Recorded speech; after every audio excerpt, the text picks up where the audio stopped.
दिल्ली के मुख्यमंत्री आवास पर एक बैठक होती है जो शराब कारोबारी है। तो सबसे पहला प्रश्न ये है कि मुख्यमंत्री आवास ना हो गया,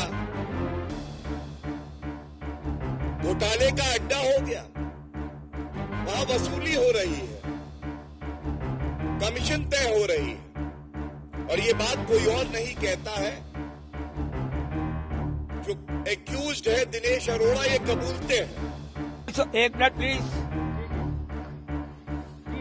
आपसे मैं पूछ रहा हूं कि मणिपुर पर कार्रवाई नहीं होगी और संजय सिंह को सस्पेंड कर दिया जाएगा, बदले कार्रवाई नहीं है तो क्या है, आप बताएं हमको। अगर मणिपुर के सवाल पर बेल में जा करके एक राज्यसभा सांसद के पूछने का धर्म है तो इसलिए सस्पेंड कर दिया जाए कि बदले की भावना नहीं थी, क्या थी, और एक सेशन के लिए सस्पेंड किए गए तो अगले सेशन के लिए भी, ये डिक्टेटरशिप नहीं तो और क्या है। सवाल वो पूछिए जो किसी भी सामान्य नागरिक की समझ में आए, वो सवाल न पूछिए कि मैं कहूँ 3 धंधों 5 होता है तो आप कहें कि आपको कैसे लगता है 5 है, आपकी समझ में नहीं आता मीडिया की, ये बदले कार्रवाई नहीं है, क्या है। एनीथिंग मोर, मैं कैसे देखूंगा, मेरे पिता के खिलाफ कार्रवाई हो रही हो, फीलिंग मेरे साथ है। I will wait for the time when he will get the clearance. आप लोग महसूस करो, बहुत दिन से संजय सिंह,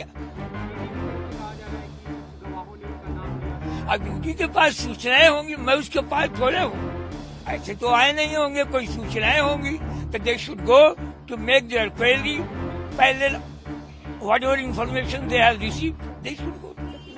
आज संजय सिंह के यहाँ पर शराब घोटाले में ईडी की छापेमारी चल रही है और ये छापेमारी कोई सरप्राइज नहीं है, क्योंकि संजय सिंह के कई साथी शराब घोटाले में ऑलरेडी ईडी की गिरफ्त में हैं और कल जो सरकारी गवाह बने हैं आंध्र प्रदेश के सांसद के पुत्र, उनके बताने के बाद जितने भी लोग इस घोटाले में शामिल थे उनमें से कोई भी बच नहीं पाएगा।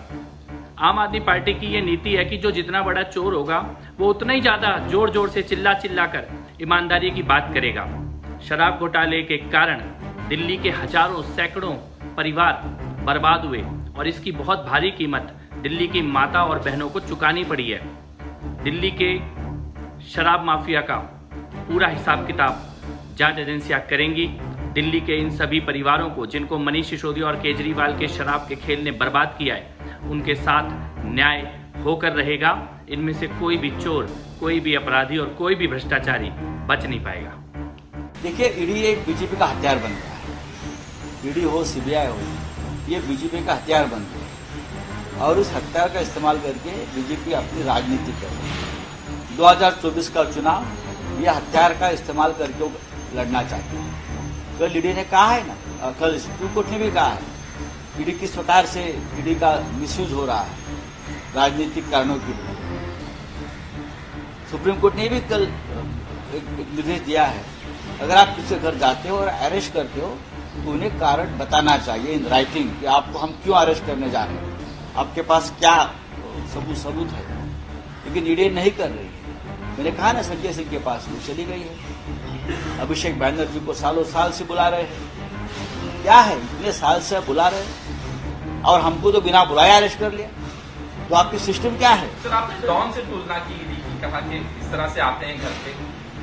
हाँ, तो ये जो गुंडागर्दी चल रही है एजेंसी की, जांच एजेंसी की, ये कोई प्रतिष्ठित एजेंसी का लक्षण नहीं है। आपने पूरी जांच आपने खो दी है। 2024 में आपको उसका हिसाब देना पड़ेगा। अब देखिए, मैं जो बोल रहा हूँ ये सच है। 2024 में सबका नोटिंग हुआ है, आपको पता चलेगा 2024 में सबको कानून के कटघरे में खड़ा किया जाएगा। सरकार बदल रही है 2024 में। संजय सिंह जो सांसद है, जो एक निर्भय पत्रकार भी रहे हैं, जो खुलकर बात करते हैं, सवाल पूछते हैं, और इस सवाल पूछने का जो गुस्सा था उसकी वजह से उनको पार्लियामेंट से भी निकाल दिया। अब उनके घर पर रेड्स हो रही है। क्या चल रहा है, हमारे ऊपर रेड्स होते हैं, महाराष्ट्र में ये रेड्स होते हैं, पश्चिम बंगाल में रेड्स होते हैं, छत्तीसगढ़ झारखंड में रेड्स होते हैं। हाँ, गुजरात में क्यों नहीं होते, मध्य प्रदेश में क्यों नहीं होते? और जो जगह है उनकी सरकारें बनी है, आसाम, क्यों नहीं होती आसाम में? अगर जानकारी चाहिए तो हम दे देंगे कहाँ रेड्स करना और क्या कहाँ घपले हो रही है। Sanjay AAP means or adhik paap, and the paap of Sharab Ghotala is coming out day by day. Today, we have seen that instead of giving a report card on this corruption that has taken place under Arvind Kejriwal's watch and patronage, they are playing the victimhood card. Mr. Arvind Kejriwal had said that they are Kattar Imandar, that they have done no corruption. Then why is Manish Sisodia and Vijay Nair still in jail? Why haven't they been given relief? And today, when two people have turned approvers, as per the news reports. Dinesh Arora is one of them, who was one of the key architects or masterminds in this entire case. And he has allegedly also given a confession as to how Sanjay Singh is involved, how he was the one who introduced him to Manish Sisodia, how money was collected from various people and it was funneled into Aam Aadmi Party's election campaigns in Delhi and other parts. There is other evidence, digital evidence that has come out. There is other evidence as to how evidence was trying to be destroyed and fabricated. There is now evidence that shows that 2.5% commission was increased to 12%. The sting operations came out as to how money was collected and extorted from Sharab Ghotalebaz, from various dealers of Sharab and the mafia. It is also evident that the Aam Aadmi Party had allowed blacklisted companies to come in, manufacturing companies to come in, and no action was taken on them. All of this documentary, digital and other evidence has been put before a court of law and the court has given them no relief. Yet the Aam Aadmi Party plays a victimhood card, even today. Is the Congress Party also against them? Congress Party is their ally, but the Congress Party has welcomed the action on this. They in fact celebrated and put up posters of Manish Sisodia when he was arrested and he has still not been given relief by a court of law. Today the Congress Party must tell us that is the action on Sharab Ghotala unjust, unfair, or do they now, just for the sake of their alliance, want to do a U-turn on their stand on Sharab Ghotala? The question is only this, that Arvind Kejriwal himself has acknowledged that there was corruption because they have gone from the new policy back to the old policy and they are extending that old policy. Even the RTI replies of Delhi government has shown that more than 2,000 crore loss has been caused due to the Sharab policy that was kicked in during the COVID period. Instead of serving the people of Delhi, Mr. Kejriwal and his entire team was setting up Sharab ka thekas in every ward and mohalla of Delhi instead of serving the people of Delhi. देखिए, ये तो संजय जी पहले से ही कह रहे थे, क्योंकि वो मोदी और अडानी के इशू पे बहुत प्रखरता से अपनी आवाज उठा रहे थे। वो कह रहे थे कि इतना क्लियर जब पूरा प्रूफ है मोदी अडानी लिंकेज का और पूरा जो ब्लैक मनी अडानी की कंपनी में इन्वेस्ट हुआ है उसके खिलाफ वो आवाज उठा रहे थे। यही कारण है कि आज उनके घर ईडी की रेड पड़ी है। आगे किस तरह से पहले भी एक बार चर्चा चुकी इनके जो सहयोगी इससे पहले भी कहीं कुछ नहीं मिला, आज भी कुछ नहीं मिलने वाला है।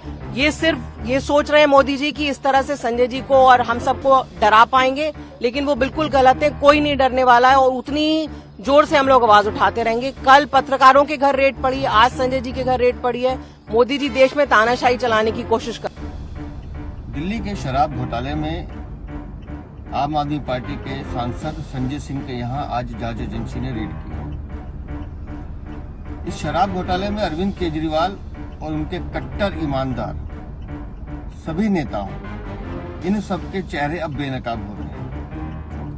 हम पहले दिन से कहते आ रहे थे कि दिल्ली की जनता को इन्होंने लूटा है और इस शराब घोटाले की आड़ में करोड़ों रुपए कमाए हैं। इस चार्जशीट में पहले से संजय सिंह का नाम था, लेकिन कल जब इस शराब घोटाले के मुख्य अभियुक्त दिनेश अरोड़ा और वाईएसआर के नेता राघव मंगूटा रेड्डी ने सरकारी गवाह बनने की ठानी, तो उसके बाद से ये तय है कि अरविंद केजरीवाल और उनके सभी साथी जो इस शराब घोटाले में लिप्त हैं, जिन्होंने दिल्ली की जनता को लूटा है, उन सबके चेहरे भी बेनकाब होंगे और ये सभी अपराधी जल्द ही अपने सही ठिकाने पर होंगे।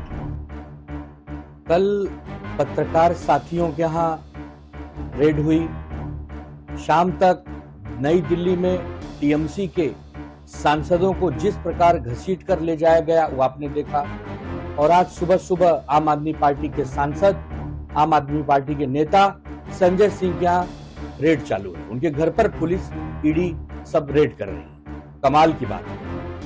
विपक्ष की अब कोई आवश्यकता ही देश में नहीं बची। विपक्ष को बंद कर देना चाहिए। लोकतंत्र में केवल एक पक्ष रहेगा, जिस पार्टी की सरकार है, यानी भाजपा की सरकार। और जो विपक्षी दल है, जो हमारा इंडिया गठबंधन है, उनके नेताओं को चुन चुन कर निशाना बनाया जाए।